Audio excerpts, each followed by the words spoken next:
December 1942, long before the cold settled over the mainland, in the heat-soaked Pacific, a long line of exhausted Japanese soldiers shuffled forward through the rusted gates of an American POW camp.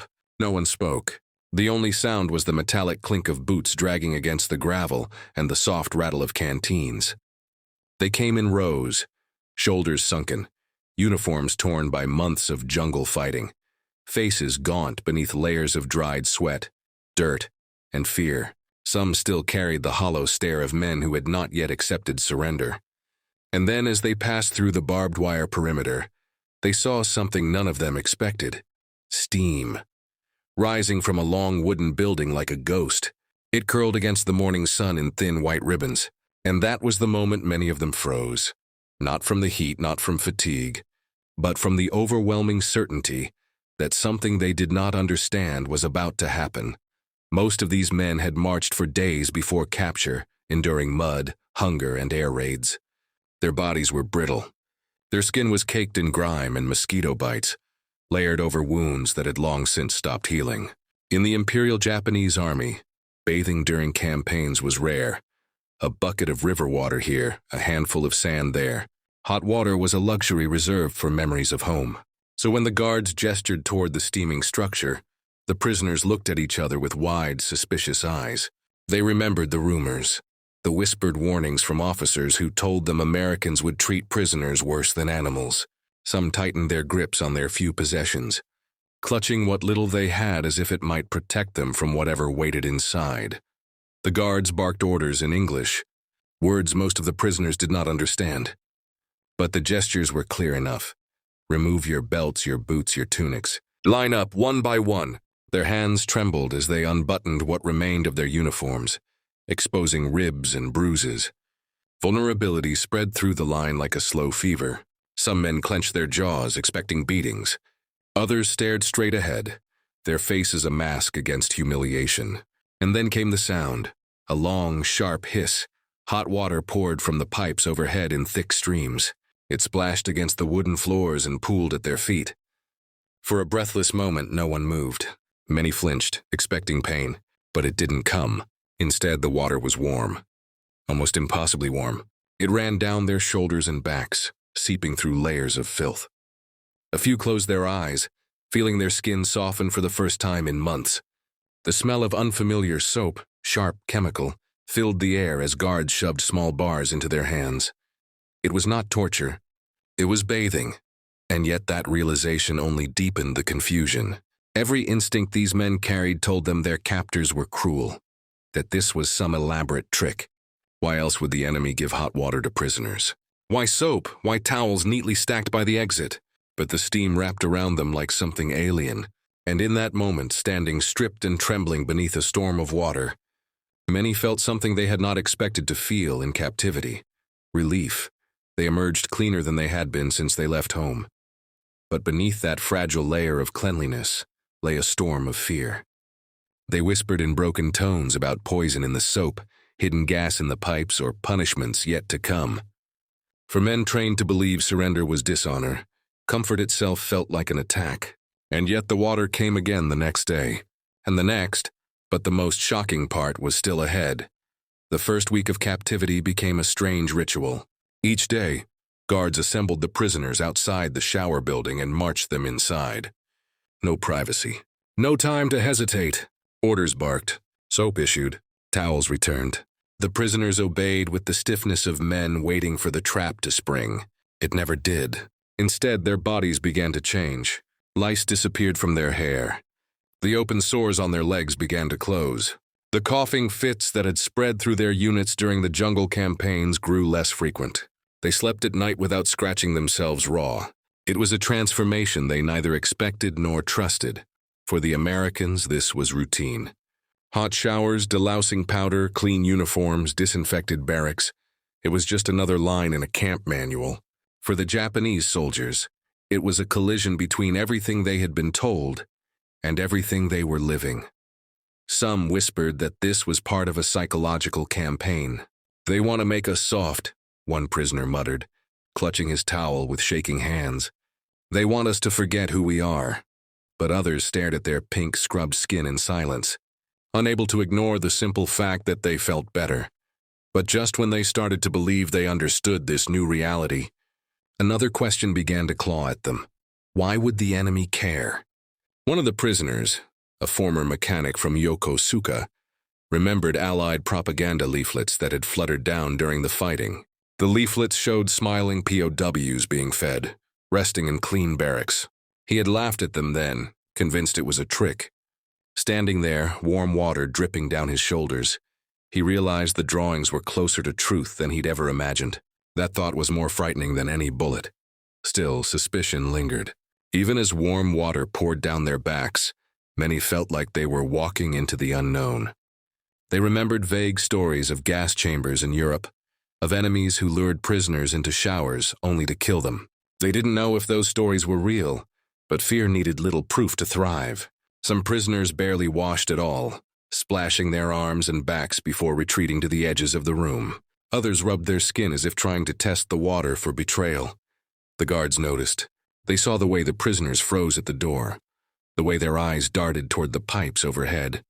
Orders were repeated with growing impatience, translators shouting broken Japanese phrases. Eventually, compliance replaced hesitation, not because trust had grown, but because routine smothered fear. And yet, as the days stretched into weeks, something shifted beneath the surface.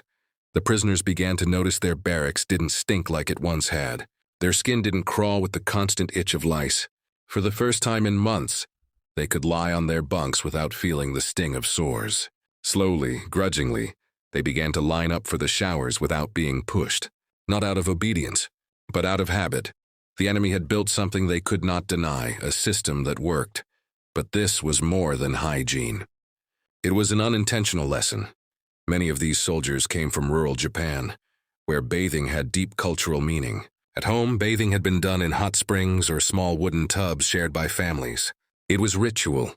It was warmth. It was belonging. War had stripped all of that away.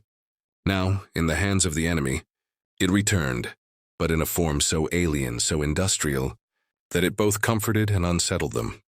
One evening, as they sat cross-legged on their bunks with hair still damp, they whispered to each other. One man, an older corporal, remembered the last bath he had taken before leaving home. His wife standing outside the steaming tub, their children laughing. He spoke softly, not as a soldier, but as a man who suddenly remembered what it meant to be clean. Another prisoner stared at the ceiling, clutching his towel, wondering how a country could afford to give endless hot water to men it should hate. And that question stayed with them. It became clear over time that hygiene was not kindness. It was structure, a weapon of discipline. The Americans treated hygiene the way the Imperial Army treated endurance. It wasn't optional. It was a rule, enforced as firmly as curfews and roll calls.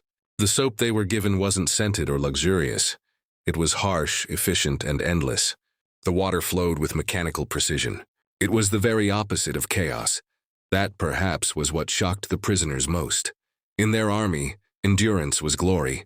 Filth was proof of sacrifice. Here, cleanliness was power. And power, even when wrapped in steam and soap, was something they understood.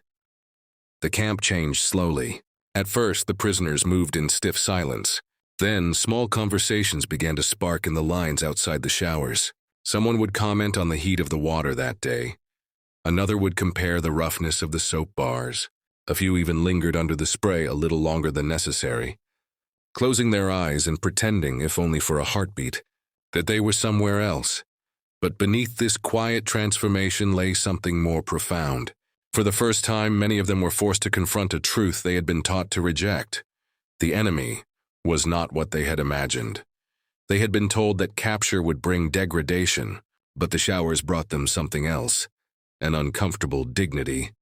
They had expected cruelty, but received care rooted not in mercy but in order, and that order began to reshape them. Weeks turned into months. Showers became part of life, towels folded neatly, soap distributed like rations. Guards didn't have to shout anymore.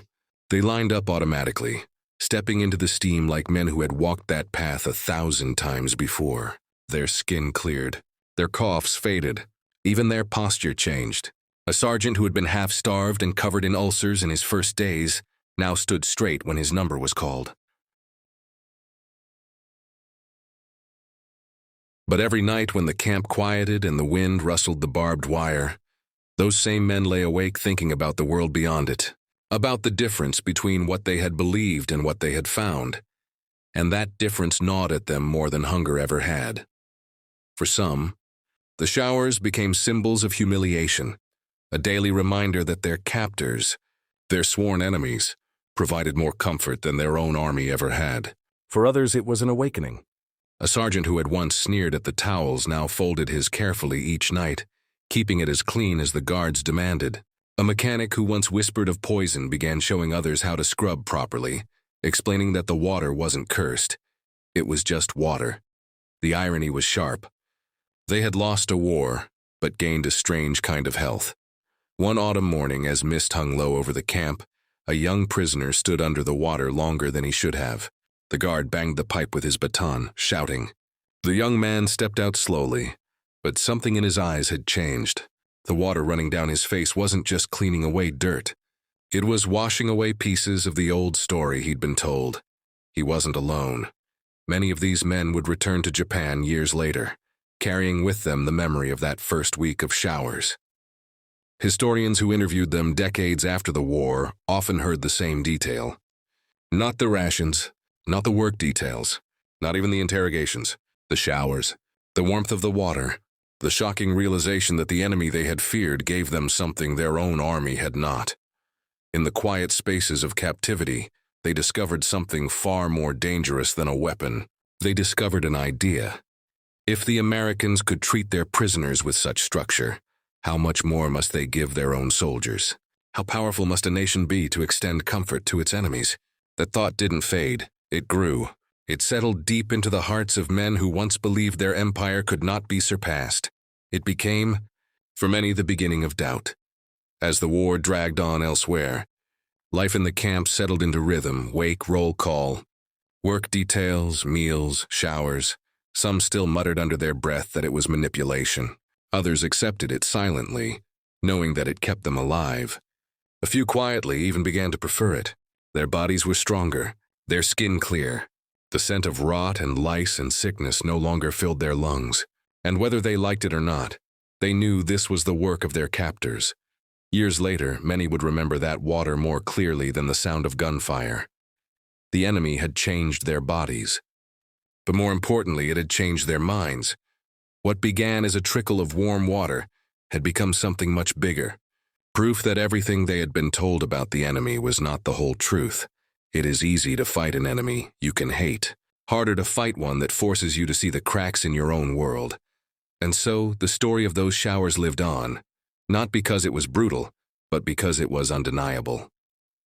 The water, the soap, the steam, the order, the power. And the men who once trembled at the door learned to walk through without fear. If you were standing there stripped of everything, facing the unknown, would you trust the water?